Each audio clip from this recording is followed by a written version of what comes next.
पिछले 40 सालों से ये प्लांट बन रहे हैं, प्लांट चल नहीं रहे। अगर सरकार भी देखने गई तो 200 प्लांट देखे, 200 में से एक प्लांट यही चलता मिला, बाकी बंद थे, चाहे वो कागजों में चल रहे हैं। लेकिन जब वो प्लांट देखे उन्होंने तो उसमें बहुत सारे कारण हैं जो प्लांट फेल हो रहे हैं। उसकी कहीं ना कहीं कोई कमी रही होगी, इंसान में तो नहीं कमी, कोई टेक्नोलॉजी में ऐसी कमी रही होगी जिससे कि ये प्लांट फेल हो रहे हैं। अमित अग्रवाल बात कर रहे हैं बायोगैस प्लांट की, जिसे गोबर गैस प्लांट भी कहते हैं। भारत में ज्यादातर गोबर गैस प्लांट बनने के बाद या तो बंद पड़े हैं या अच्छी तरह से काम नहीं कर रहे हैं, मतलब बायोगैस प्लांट फेल हो रहे हैं। लेकिन अमित अग्रवाल पिछले 5 सालों से बायोगैस प्लांट सफलतापूर्वक चला रहे हैं और लाखों रुपए कमा रहे हैं। लेकिन ज्यादातर गोबर गैस प्लांट आखिर फेल क्यों हो रहे हैं? अमित अग्रवाल बायोगैस प्लांट सफलतापूर्वक कैसे चला रहे हैं और बाकी बायोगैस प्लांट फेल क्यों हो रहे हैं, इसकी पूरी जानकारी इस वीडियो में देंगे अमित अग्रवाल। नमस्कार दोस्तों, बायोगैस प्लांट बेहद काम की चीज है, पर्यावरण के लिए भी, फार्मर्स के लिए भी और बिजनेसमैन के लिए और उपभोक्ताओं के लिए। छोटे या बड़े बायोगैस प्लांट सफल कैसे हो सकते हैं और कम पैसे में ज्यादा एफिशिएंटली काम कैसे कर सकते हैं, ये बताएंगे अमित अग्रवाल जी। अमित अग्रवाल और उसके परिवार ने ये बायोगैस प्लांट बड़ी मेहनत से और बड़ी साइंटिफिकली तरीके से R&D करके सफल बनाया है। इसलिए अमित अग्रवाल जी की बात को पूरा जरूर सुनिएगा, क्योंकि ये बायोगैस प्लांट यदि सफल होते हैं तो सबको फायदा होगा और एक नए भविष्य की सुदृढ़ नींव पड़ेगी। तो चलिए मिलते हैं अमित अग्रवाल जी से। इसमें जो खासकर आपने देखा गया, जो बायोगैस प्लांट हिंदुस्तान के अंदर बने हैं, यहाँ काफ़ी टाइम से सुनने में आ रहा है कि हाँ जी ये टेक्नोलॉजी हिंदुस्तान ने ही ईजाद करी है पूरी दुनिया में। लेकिन इसमें जो पिछले 40-50 सालों से हम देखते आ रहे हैं कि छोटे छोटे गाँव में, छोटे छोटे घरों में बायोगैस प्लांट लगते हैं, किसान लगाता है, तो काफ़ी लोगों की शिकायत आती थी हाँ जी प्लांट फेल है। प्लांट फेल होने के इसमें बहुत सारे कारण हैं। अगर आप ये लेके चलें कि पिछले 40 सालों से ये प्लांट बन रहे हैं, प्लांट चल नहीं रहे। अगर सरकार भी देखने गई तो 200 प्लांट देखे, 200 में से एक प्लांट यही चलता मिला, बाकी बंद थे, चाहे वो कागजों में चल रहे हैं। लेकिन जब वो प्लांट देखे उन्होंने तो उसमें बहुत सारे कारण हैं जो प्लांट फेल हो रहे हैं। उसकी कहीं ना कहीं कोई कमी रही होगी, इंसान में तो नहीं कमी, कोई टेक्नोलॉजी में ऐसी कमी रही होगी जिससे कि ये प्लांट फेल हो रहे हैं। तो उसमें बायोगैस की टेक्नोलॉजी में 3 टेक्नोलॉजी कहते हैं। पहले होती है एक फिक्स डोम, कि डोम बनाया, उसके ऊपर हमने लेंटर डाल दिया, ठीक है। लेंटर डालने के बाद इसको कहते हैं फिक्स डोम टेक्नोलॉजी। एक हो गया फ्लोटिंग डोम टेक्नोलॉजी, कि उसके ऊपर लोहे की छतरी लगाई और वो फ्लोट करता है, गैस ऊपर नीचे जाती है तो फ्लोट होता है वो। तीसरी टेक्नोलॉजी होगी मेम्ब्रेन की, कि हमने तरपाल लगा दी उसके ऊपर, जैसे गुब्बारा फूल जाता है तो वैसे वो गुब्बारा फूल जाता है। तो 3 टेक्नोलॉजी हैं। हमने उसमें देखा ज्यादातर फेलियर थे फिक्स डोम के अंदर। फिक्स डोम में दिक्कत क्या थी, एक किसान ने अपने खेत में, अपने गांव में एक फिक्स डोम लगा लिया। लगाने के बाद उसके वो 4 दिन के लिए कहीं चला गया, उसमें गैस का प्रेशर बना, गैस वो निकाल नहीं पाया। घर उसका चूल्हा बंद था 4 दिन के लिए, घर में फंक्शन था या कहीं फंक्शन था दूसरे शहर में, तो हरियाणा से पंजाब चला गया। वो 4 दिन में गैस का प्रेशर इतना बना कि वो लेंटर फट गया। अब वो जो लेंटर फट गया वो लेंटर रिपेयर नहीं हो रहा। तो पिछले मैं काफ़ी किसानों पर गया, मैं देख के आया वहाँ, तो 15-15 सालों से वो डोम बंद पड़े हैं। क्यों बंद पड़े हैं? क्योंकि वो लेंटर फट गया, वो रिपेयर नहीं हो पा रहा।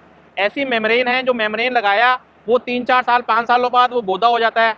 एक बार वो पंचर हो गया तो आप जितने मर्जी उसके ऊपर पंचर लगाते जाइए, वो नहीं संभल पाता। हमने जो टेक्नोलॉजी लगाई वो फ्लोटिंग डोम की लगाई, उसमें कहीं किसी तरह की दिक्कत नहीं आ रही। हमने पिछले 5 सालों से यूज़ करा टेक्नोलॉजी में। हमने इसमें देखा टोटल 3 दिक्कतें आ रही हैं फ्लोटिंग डोम के अंदर। पहली दिक्कत ये थी कि गोबर अगर हमारा ज़्यादा हो जाता था बाहर आ जाता था, कम हो जाता था तो गैस साइड में से बाहर निकल जाती थी। तो क्या करें?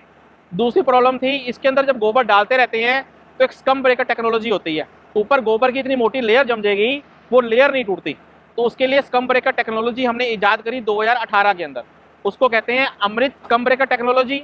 एक हमने लगाया बुश, इसके अंदर बुश टैप टेक्नोलॉजी। उसमें बुश से क्या हुआ कि गैस ज़्यादा होती है तो गैस बाहर नहीं आती, गोबर कम हो जाता है। अगर 15 फुट से वो गोबर 5 फुट तक भी रह गया तो गैस बाहर नहीं आएगी, और अगर गोबर ज़्यादा हो गया तो गोबर बाहर नहीं आएगा। तो हमने सिस्टम ऐसा बनाया, एक टेक्नोलॉजी ऐसी लगाई और बहुत सस्ती लगाई।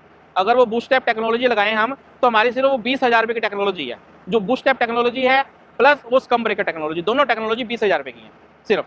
यानी कि उसमें वो लेयर नहीं बनती, उसमें वो लेयर नहीं बनती। जो लेयर बनती है वो लेयर नहीं बनेगी अगर वो हमारी टेक्नोलॉजी आप यूज़ करेंगे। बहुत बड़ी बड़ी कंपनी की टेक्नोलॉजी है, कोई 10 लाख की है, कोई 20 लाख की है, कोई 55 लाख तक की भी टेक्नोलॉजी है। लेकिन हमने चीज़ सस्ती बना के देनी है और हम चाहते हैं कि सस्ती बनेगी तो ही कामयाब है। उसके बाद जब ये टेक्नोलॉजी हुई कम ब्रेकर वाली, और उसके बाद जो ये गैस का सिस्टम बना कि हाँ भी गैस हम इसको बना सकते हैं, जब हम उसके आगे गए उसके बाद हमने उस स्लरी में से हमने खाद तैयार करी। जो खाद तैयार हुई वो लिक्विड तैयार हुई और सॉलिड तैयार हुई। उससे जो गैस बनी, उस गैस से जो जनरेटर चलते थे वो जनरेटर की दिक्कत बढ़ती। वो जनरेटर हमने जब पता करे कंपनियों से 1-1 करोड़, सवा करोड़ के जनरेटर है, तो आम इंसान कैसे लेगा? अगर मैंने लेना है, मैं सवा करोड़ कहाँ से लेके आऊंगा जनरेटर के लिए? तो वो हमने एक पुराना जनरेटर लिया, उसकी R&D करी, R&D करके हमने उसको शुरू करा। वो जनरेटर मुझे 28 लाख रुपए का पड़ा। उस जनरेटर से क्या हुआ कि जो कहते थे कि प्योर गैस से जनरेटर चलता है, हमने देसी जुगाड़ लगाया। उस देसी जुगाड़ से जो जनरेटर है हमारी कच्ची गैस पर चल जाता है। क्यों? अगर प्योरिफिकेशन प्लांट लगाओगे तो प्योरिफिकेशन प्लांट अपने आप में बहुत बड़ी मशीनरी है, उसके लिए 1.5 करोड़ रुपए का खर्चा है। तो कौन करेगा? अगर एक फार्मर है, एक गौशाला है या एक डेयरी फार्म वाला है जिसके पास 1000 गायें हैं, वो डेयरी फार्म वाले ने वो टेक्नोलॉजी कहाँ से लेके आएगा? कैसे संभालेगा मशीनरियों को? तो हमने एक जनरेटर ऐसा तैयार करा जिससे कच्ची गैस जैसी बनी ऐसी की ऐसे ही जनरेटर में इस्तेमाल हो जाएगी। उस जनरेटर से वो जनरेटर चला रहे हैं पिछले हम 4 सालों से। जनरेटर में कहीं कोई कमी नहीं है किसी भी तरह की। ये कहने और सुनने वाली बातें हैं, जनरेटर कामयाब नहीं होते। जनरेटर में आधा डीजल डालना पड़ेगा, आधी गैस चलेगी, या जो जनरेटर चलेगा वो आधे लोड पर चलेगा। आप मेरे यहाँ आगे देखिए, जनरेटर 125 किलोवाट का है, लगभग 155 से 180 एम्पेयर तक भी हम ले जाते हैं जनरेटर को। 125 किलोवाट का जनरेटर 180 एम्पेयर भी बिजली दे रहा है हमें, जिससे इंडस्ट्री हमारी चल रही है। एक हमारी जनरेटर की टेक्नोलॉजी होगी। अब जनरेटर के अंदर भी हमने एक ईजाद करा है नई चीज, जो जनरेटर हर 200 घंटे बाद सर्विस होती थी, हमने इसके अंदर एक ऐसा लुब्रिकेशन ऑयल यूज करा है जो जनरेटर 600 घंटे बाद सर्विस होती है। उसको बार बार सर्विस करने की जरूरत नहीं होती जनरेटर को। तो इस तरह से। और ये गैस सर्कुलेशन का आपने कैसे सिस्टम किया, क्योंकि गैस लास्ट तक नहीं पहुंच पाती है? जो गैस में प्रॉब्लम ये थी कि एक जगह से जब हम जहाँ डाल रहे हैं उसमें गैस बहुत ज्यादा बनती है, तो एक जगह से गैस को दूसरी जगह लेने के लिए मोटर लगती थी, पंप लगते थे। ऐसी स्लरी की प्रॉब्लम थी, एक डाइजेस्टर में स्लरी भर गई तो दूसरे डाइजेस्टर में स्लरी लेके जाने के लिए काफ़ी जगह देखा मोटरें लगा रखी हैं 10 HP की, 20 HP की। तो उसमें इतना खर्चा हो जाता है कि अगर आपने बिजली बनाई 1 महीने की 5 लाख की, तो आपका 7 लाख का तो मोटरों का खर्चा हो रहा है, जिसमें कि आप स्लरी भर रहे हैं, स्लरी लेके जा रहे हैं, एक टैंक से दूसरे टैंक, दूसरे से तीसरे डाइजेस्टर में गैस को आगे लेके जा रहे हैं। तो वो हमने सिस्टम चेंज कर दिया। हमने किसी भी तरह की कोई मोटर नहीं लगा रखी, हमने सारा ग्रेविटी सिस्टम कर रखा है। एक भर जाएगा तो दूसरे में चला जाएगा, दूसरे से तीसरे में चला जाएगा, तीसरे से चौथे में चला जाएगा। तो हमने कम से कम खर्चे में प्लांट को सक्सेसफुल बनाना है कि एक प्लांट सस्ते से सस्ता बने, प्लस कम से कम खर्चा हो। टोटली ऑटोमेटिक प्लांट है, इसको चलाने के लिए कुछ भी नहीं।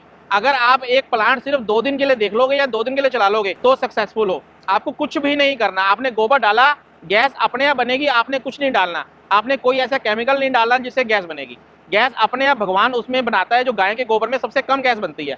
और हर प्लांट में आप उसमें चाहे गन्ने का रस डाल लो, गन्ना डाल लो, पराली डाल लो, मैली डाल लो, आप फटा हुआ दूध का डाल लो, आप पनीर का पानी डाल लो, जितना बायोडिग्रेडेबल, गड़े सले आलू डाल लो, सब्जियां डाल लो, सभी की गैस बनेगी। लेकिन गाय का गोबर उसके अंदर डालना मस्त है। अगर आप सोचो कि मैंने सारी सब्जियां डाल ली और गोबर नहीं डाला तो गैस नहीं बनेगी। क्यों? गोबर 30% गोबर डालना आपको बहुत जरूरी है।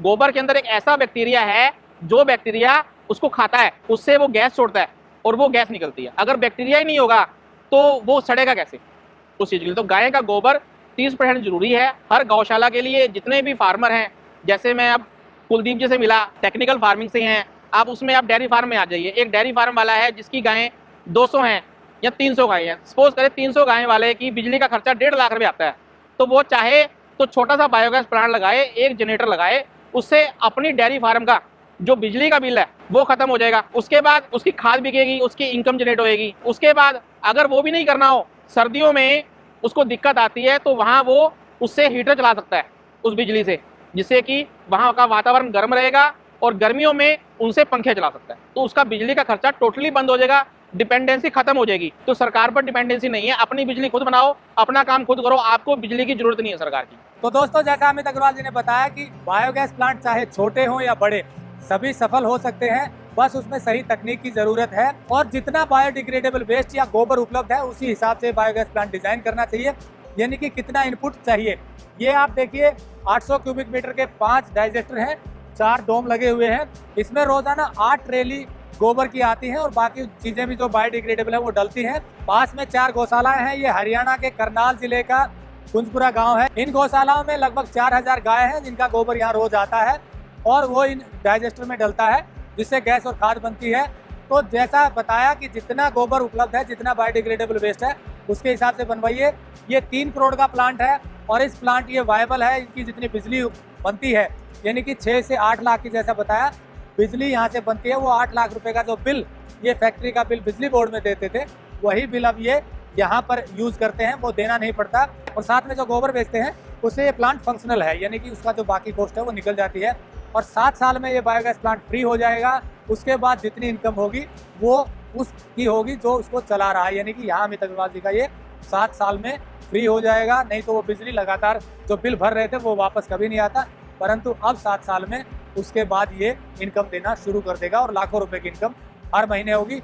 ये लोन पे लिया हुआ है और लोन 7 साल में चुकता हो जाएगा। मतलब ये हुआ कि बायोगैस प्लांट आपका प्रॉफिटेबल काम है। और अगली फिल्म में हम आपको बताएंगे कि अब हिंदुस्तान में बड़े 5000 बायोगैस प्लांट लगने हैं, उनमें कितनी कमाई हो सकती है, कितनी इन्वेस्टमेंट है। पूरी जानकारी अमित अग्रवाल जी से अगली फिल्म में लेंगे। इसलिए इस मुहिम से जुड़े रहिए, क्योंकि गोबर गैस प्लांट या बायोगैस प्लांट बड़े काम की चीज़ है। नमस्कार, जय हिंद। अगर आपको यह वीडियो पसंद आया है तो ज्यादा से ज्यादा लाइक और शेयर जरूर करें। साथ ही चैनल को सब्सक्राइब करना ना भूलें।